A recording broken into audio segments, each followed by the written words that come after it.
Good morning. So normally I don't write out a speech and I give myself bullet points and then I walk around. But for some reason I felt like I needed to type this one out. So bear with me, a little tiny bit nervous. Normally it doesn't make me that way, but having a whole speech in front of me all of a sudden I feel like I have to get all the words in. So it's an absolute honor to be here with you guys today. As Lauren mentioned, my path to where I am today has been full of twists and turns, unexpected detours, surprising opportunities, and moments that turned into defining parts of my life. When I was in high school, I fell in love with journalism. We had a drama class that we started producing a live morning show. We had TVs in every classroom, and so we would do a live feed, 5 minutes, every morning, and I was like, this is what I want to do. This is amazing. We even started doing a weekly news show that we would produce, and we wrote curriculum to actually create a broadcasting class at what is now West Claremont. So that was really exciting, and I was like, I know exactly what I want to do. I want to go into journalism. I also love sports, particularly college basketball. Any of you are into March Madness right now, like big deal, and college football. And so because the camera never really scared me and I love sports, I wanted to be on SportsCenter. That's what I wanted to do. 30 years ago, there weren't that many women on TV, and there weren't very many women on ESPN for sure. And there was only one ESPN, not two, not three, not all the ones that we have now. So for those of you who are familiar with sports, Erin Andrews is who I wanted to be 30 years before Erin Andrews is where she is now. I wanted to bring a different voice, a different piece to sports broadcasting. So I applied to the 3 best journalism schools in the country because I am just an overachiever like that. And I thought if I'm gonna do it, I'm gonna be the best. Luckily, Ohio University was one of those top 3. Their Scripps School of Journalism, year after year, is just exemplary. And because it was the closest and did not require a plane ride, I decided that that's where I was headed. I loved OU. I found Delta Gamma at OU. I found a lot of wonderful things at OU, and I still absolutely adore the campus. Every time I go to Huffing Hills, we have to stop in. Somewhere in my freshman year, I took a political science class, and we had to write a lot of essays then, and my political science teacher pulled me aside, and I was like, oh gosh, did I really just, bomb that essay? Because college professors don't take a lot of one-on-one time. And he said, what is your major? And I said, my major is journalism. And he said, I think you're in the wrong major. He said, I could see you getting into political science and being an attorney. And what I didn't share with him at that time, but later did, is when I was a young child, I will say like 9, 10, I had a typewriter and I used to play lawyer. Like that was that's what I did for fun. I know it sounds super great, but that started things turning in my head of, okay, maybe is this right? And I started thinking about all the travel for, what kind of life would I have? What would I be doing if I'm, on the sidelines of sports that's not really being at home? And really, I'm really close to my family, and so I started thinking, okay, maybe this is better. At the same time, I was really wickedly homesick. It was only a 2.5-hour drive. We didn't have cell phones. Email was like a brand new thing. You had to go into your college computer lab. I don't even know if those still exist. Or the library. And you had to check your email there. And there was no one had laptops, no one had Chromebooks, it didn't exist. So even just being in contact with my family was always difficult. Getting a live piece of mail was the best. So as soon as we heard in my 400-person girl dorm that the mail had come in, everybody rushed to go run and check your mailbox, because even if you got a J. Crew catalog or whatever, you were excited because you got a piece of mail. It was a really big deal. So by the end of my sophomore year, I decided to transfer to University of Cincinnati and study political science. They have one of the best programs. I had gotten closer to the political science teacher at OU, and I did share my lawyer story, which he found extremely funny, and he said it was not surprising in any way, shape, or form. And I also studied communications, and my ultimate goal was I was going to go to law school. That's what I was going to do. At the same time, I got a part-time job. My mom had started working for a company, and she said, we have this other area, we're hiring, people for our call center. And it ended up being the worst job I ever had. If you guys have not ever worked a telemarketing job, be very thankful. For those of you who don't know what that is, that's the cold calling, or you're sitting there and you're answering inbound calls. It was a nightmare. I will never do it again. It taught me a lot of things, especially resiliency, because I had to just keep coming. But the pay was great. The pay was really great. The other thing about that is it led to a promotion, and then another promotion, and then another promotion. So as I'm trying to finish school, I now have this huge salary that I never thought would be possible at a person my age. And so I started creating kind of a whole new plan of what is it that I really want to do, because I'm pretty good at this. I was managing a call center at that point, but it just wasn't, in my heart. But I still thought, you know what, this is worth it. We're going to do this for a while. This was about the time that I got involved with the Cincinnati Alumnae Chapter. I was really, really nervous the first time I went in. So for those of you heard chapter roll call, there is no University of Cincinnati chapter of Delta Gamma. So I went what was called alum early because I had no chapter. And when I walked into that first meeting, I thought, oh my gosh, I don't know if this is where I should be. Is this what I should be doing? Did I make the right decision? But I will tell you that many of the women I met that day are still in my life. We had babies together. They were at my second wedding. Lots of them are sitting at this table. There's a few at this table. We have created, Diana's right in front of me, we've created friendships that have just spanned time, and not just our Delta Gamma experiences, which were all very different based on our chapter of initiation, but just our love of things like Cincinnati Reds, for Debbie and her boys and my girls. I was able to serve on our board, which was a new thing for me. I had never served on a board of a nonprofit, of anything. I had no idea. But like Lauren said, I jumped right in. I did Collumnae, president, and special events chair, and it gave me experience I would have never had at that age. The event piece, the working with each other, the understanding of nonprofits. There were so many things that I got out of that volunteering experience. My company had moved me to a client services role at this point, and I took on our corporate event planning. So we had awards, we had a lot of vendors that would come in, and I started planning all of those things. When a couple of people that worked for me, or worked with me, got married, they said, hey, you've been planning these events, we like them, like how hard would it be for you to help us with our wedding? And I was like, well, tell me the size and scope, and then, we'll go. But I essentially jumped at the chance, and I said, I've never planned like a wedding. My first wedding, my mother did the whole thing. And so I was like, sure, let's go for it. Like, as long as you know what you're getting into and you trust me, I'm there. That was the start of when I built my own business, and I became a wedding planner for 13 years. When I said before that company was great and it gave me all kinds of opportunities, but it was just a paycheck. There was nothing that I'm like, oh, I get to go to work today. And I did love the people I worked with. But when I started planning events, and when I started being a part of something so special, every single time, so there's that goosebumps, but every single time I went to work, that was something in my heart and in my soul that was super fulfilling.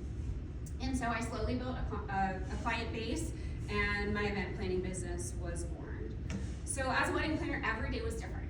Every single day, every event, everything was different. So I could use my creativity and my organizational skills and basically listen to what my clients want and then bring their dream to life. I mean, that sounds amazing, right? Like that's just, who doesn't want to do that? Weddings are fun.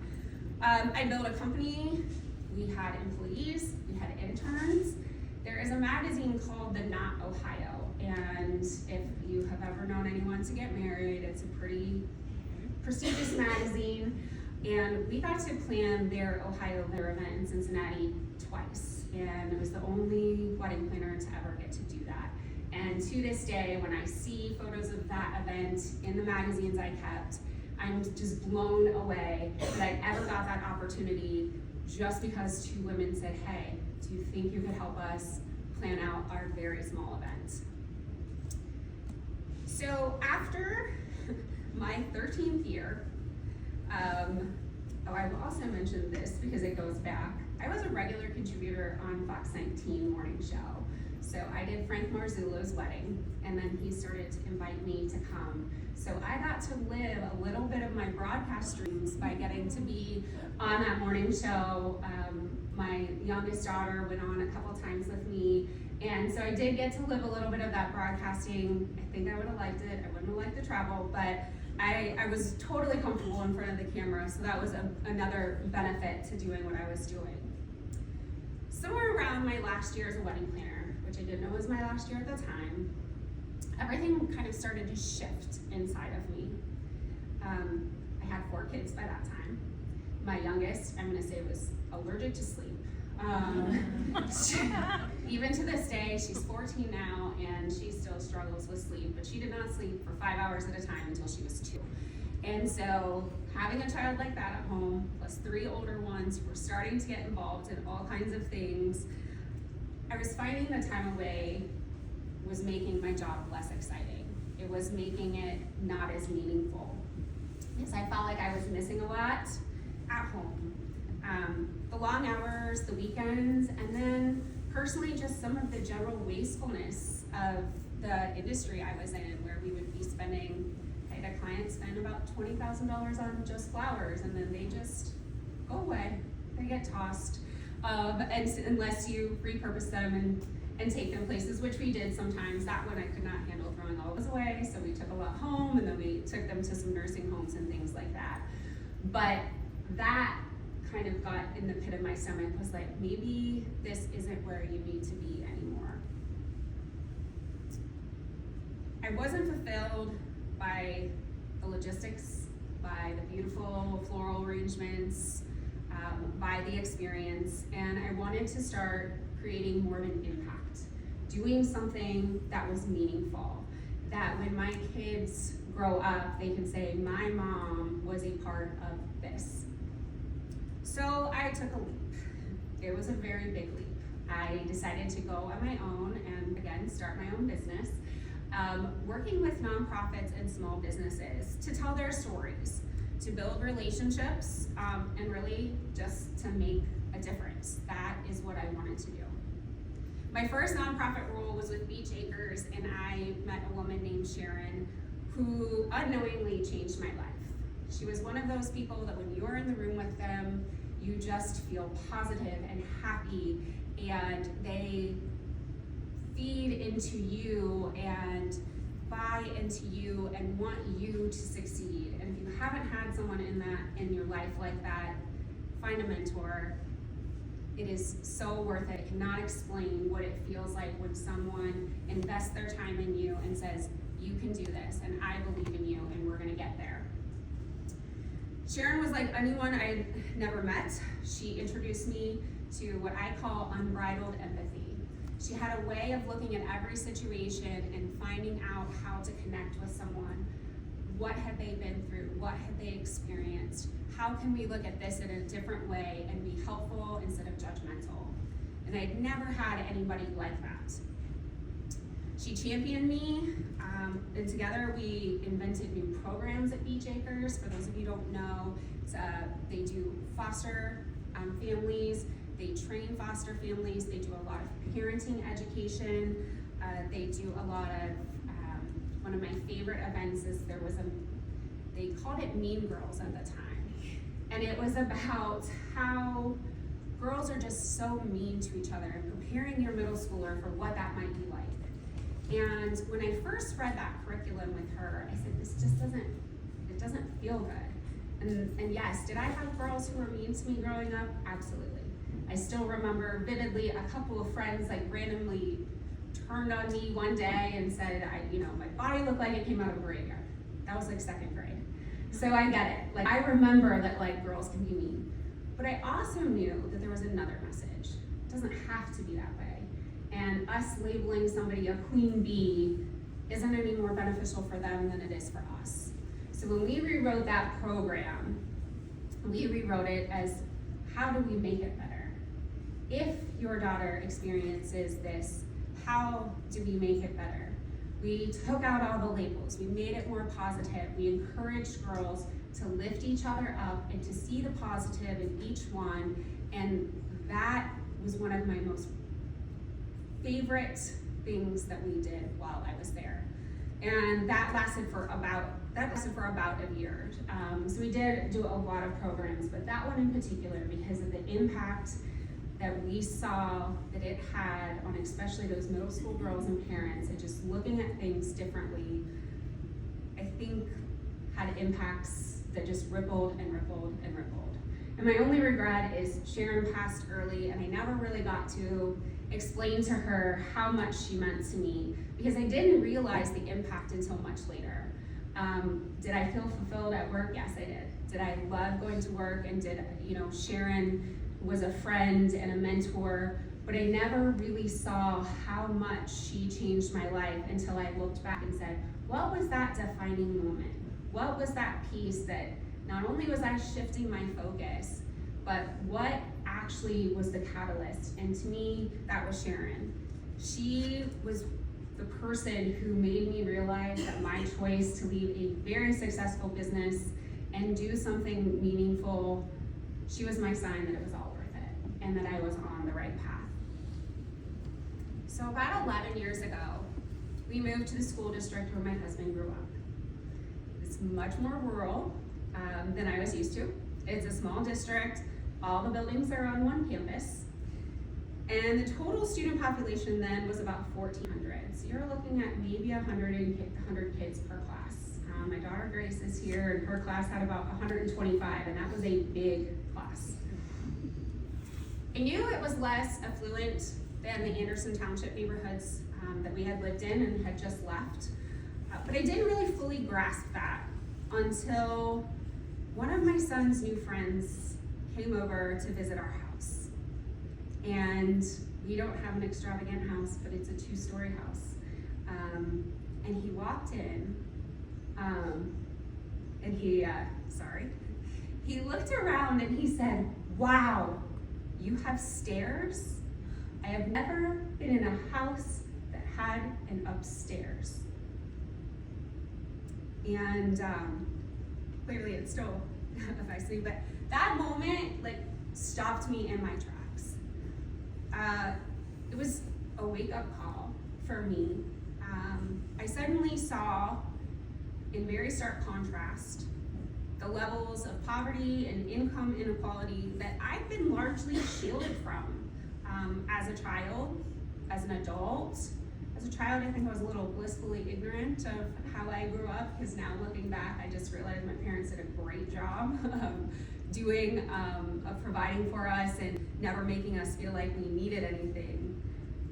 But in that moment, I realized that there was something deeper in my purpose. Glennon Doyle writes in Untamed, and if you have not read that book, I highly suggest you read it. It is a fantastic, fantastic book. She said, the thing that breaks your heart is the very thing that you were born to help heal. Every world changer's work begins with a broken heart. And that moment with my son's friend truly did break my heart. And it planted a seed, but one that I wouldn't really fully recognize until years later. So 4 kids will keep you busy. 4 kids that are half in high school and also in preschool will really keep you busy.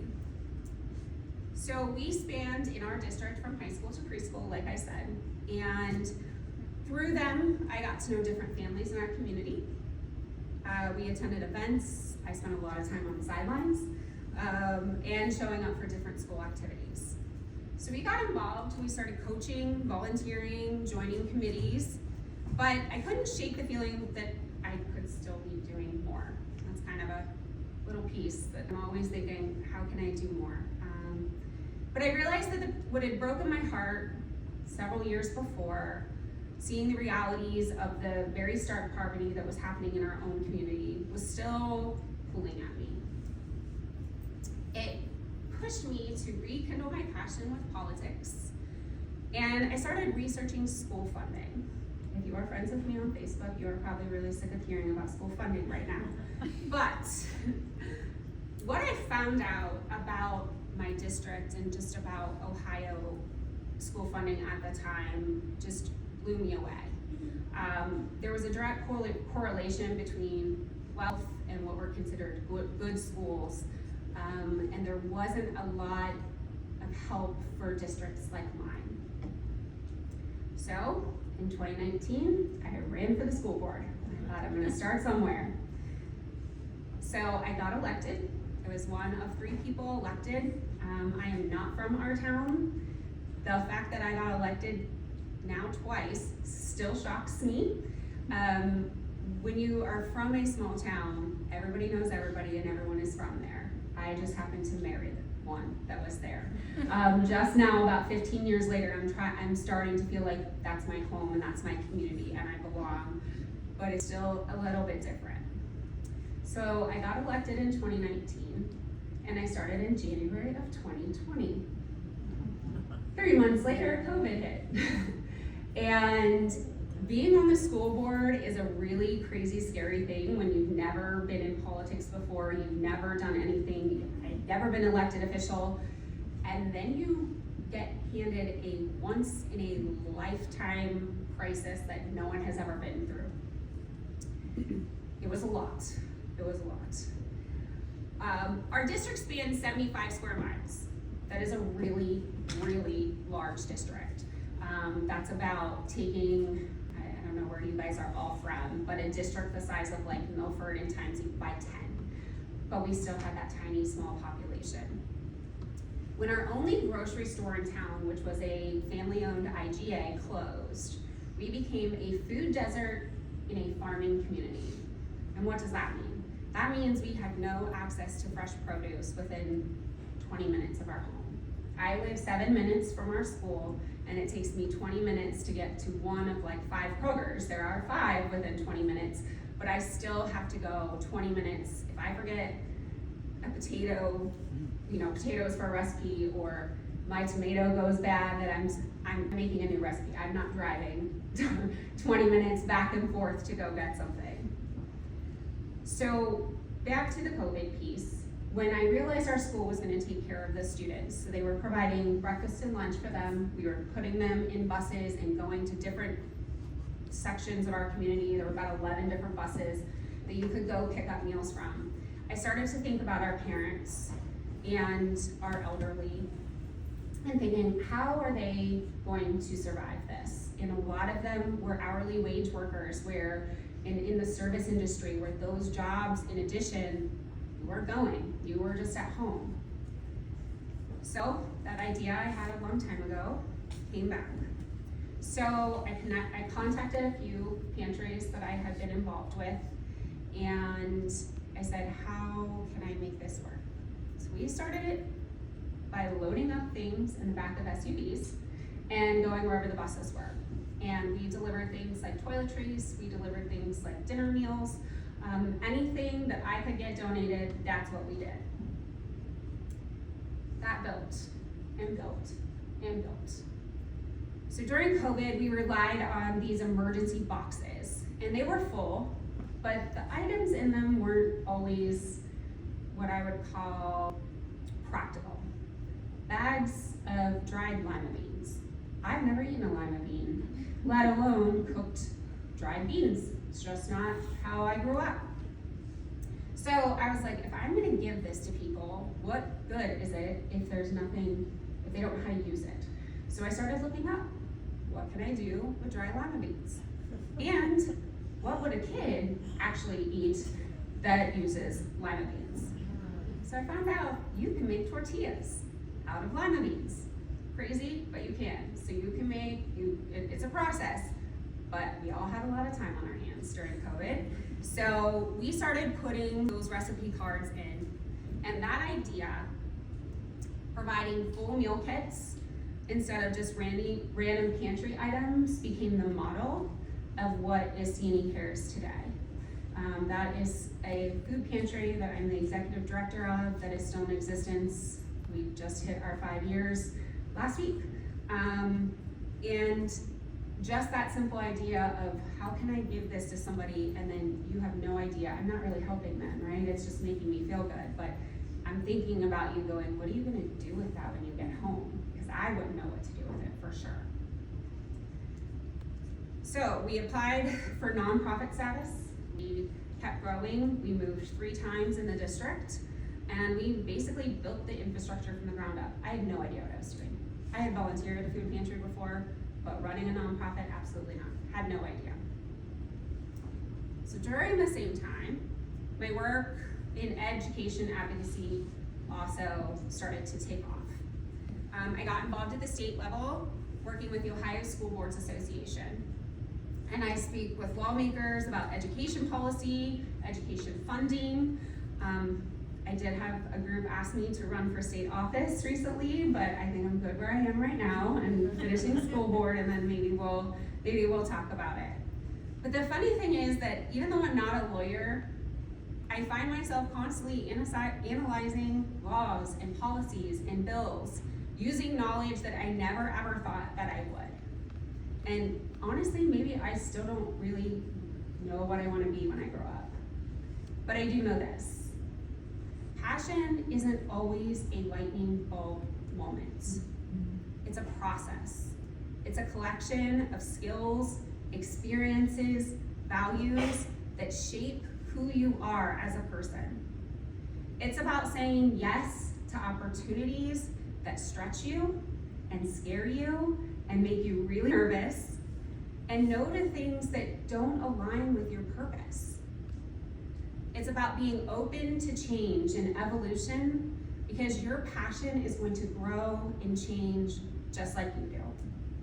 At the heart of everything is connection, whether it's in business, philanthropy, community service, friendship, or even in your job. It's how we connect with people and how we make those people feel that makes the biggest impact. So today, as a school board member, a nonprofit member, and a consultant, or nonprofit founder, sorry, and consultant, I realized that every single twist and turn that I took in my career has equipped me to be successful in what I'm doing today. And I didn't even know I needed most of it.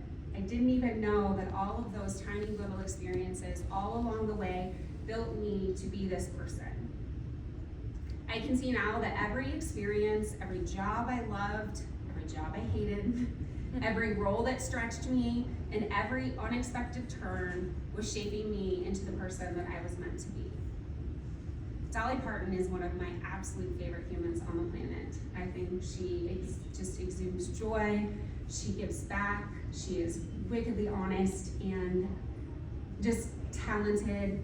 And she has a quote that is probably my favorite, and it says, "Find out who you are and then do it on purpose."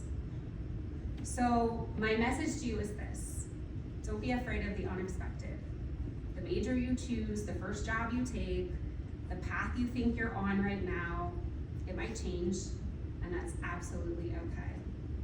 Lean into the uncertainty, take chances, say yes to those things that scare you.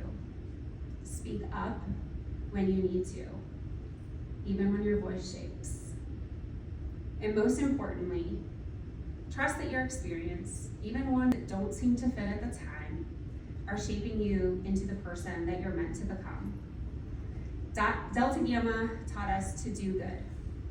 Finding your passion is simply discovering how you're meant to do that. Thank you guys.